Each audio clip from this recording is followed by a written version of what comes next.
If you see breaking news, call KOMO 4 News, first for local news, at pound 4444. The call is free for AT&T and Verizon customers.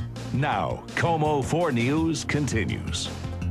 Orcas in Puget Sound are a symbol of the Northwest. But orca advocates say there is only one way to save them from extinction. As KOMO 4's Leslie Knopp tells us, today, activists sued the federal government, demanding that killer whales become an endangered species.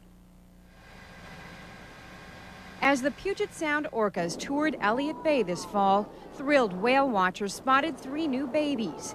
But whale advocates did not celebrate. In such a small blink of an eye, and a population of animals that have been around 30 million years is now disappearing before us. Scientists say the Puget Sound population is dropping from 120 in the 1960s to around 82 now. Conservation groups demanded the whales be listed as endangered, but the government refused. Now those groups are suing. We're not going to sit idly while the National Marine Fisheries allows these whales to disappear. This is a war on the Endangered Species Act, and we are fighting it. It wasn't that we didn't want to protect them. We had no legal recourse under that particular law to do what we wanted to do. The National Marine Fisheries Lab says the Endangered Species Act only allows the government to name an entire species endangered, not a smaller group within a species. I don't sense any reluctance on the part of the National Marine Fisheries Service or the administration to either enforce the Endangered Species Act or to declare species threatened or endangered under that law.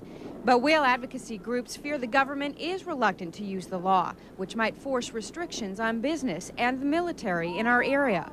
The Endangered Species Act has teeth, and lots of our environmental laws are a little vaguer and a little harder to enforce. Now the question for a judge, are the Puget Sound orcas endangered? And will adding them to a list help fix the problems they face? In Seattle, Leslie Knopp, KOMO 4 News. The National Marine Fisheries Lab says the whales are already protected under the Marine Fisheries Act. Soon they'll be listed as a depleted species. That means more money to study the whales and to come up with a recovery plan.